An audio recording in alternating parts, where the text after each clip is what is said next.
Assalamualaikum warahmatullahi wabarakatuh. Perkenalkan, nama saya Aini Notisari dari kelas 11 IPA 4. Di sini saya akan menjelaskan tentang teknik kultur jaringan.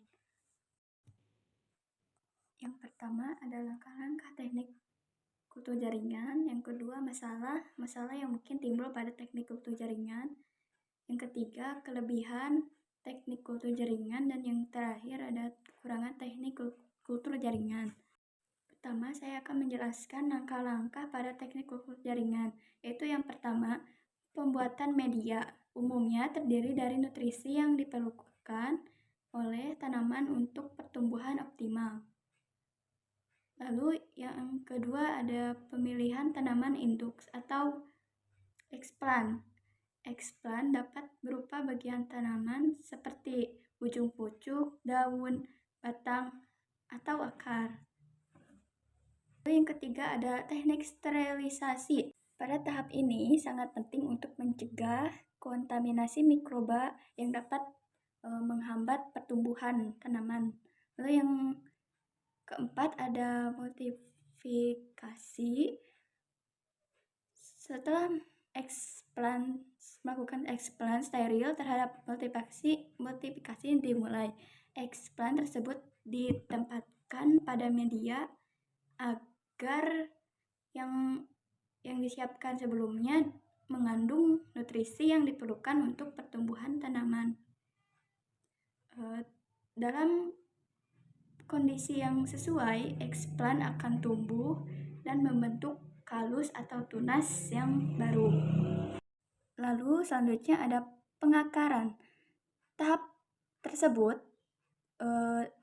dimulai dari tunas. Tunas tersebut dikeluarkan dari media pertumbuhan dari media yang mengandung nutrisi untuk merangsang pertumbuhan akar. Lalu selanjutnya ada aklimatisasi. Pada tahap aklimatisasi melibatkan penyesuaian tanaman yang telah tumbuh secara di laboratorium. Lalu selanjutnya ada penanaman di lapangan setelah tanaman menjalani tahap aklimatisasi dan dianggap cukup kuat. Mereka dapat ditanam di lapangan atau tempat yang sesuai untuk pertumbuhan selanjutnya. Yang kedua, ada masalah yang sering terjadi dalam kultur jaringan. Antara lain, 1. Kontaminasi. Kontaminasi adalah gangguan yang sangat umum terjadi dalam kegiatan kultur jaringan.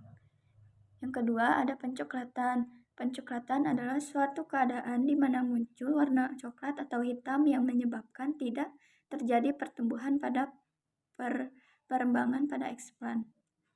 Yang ketiga, ada vitrifikasi. Biasanya ditandai dengan terjadinya pertumbuhan yang tidak normal, tanaman yang dihasilkan pendek atau tidak normal, lalu pertumbuhan batang cenderung ke arah perbesaran diameter.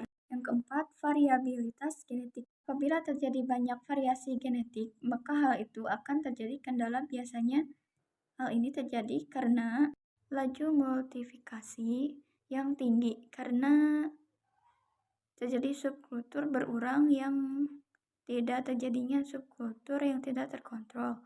Lalu penggunaan teknik yang sesuai.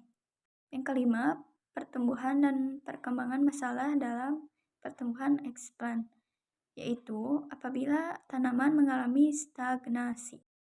Yang keenam, ada praperlakuan.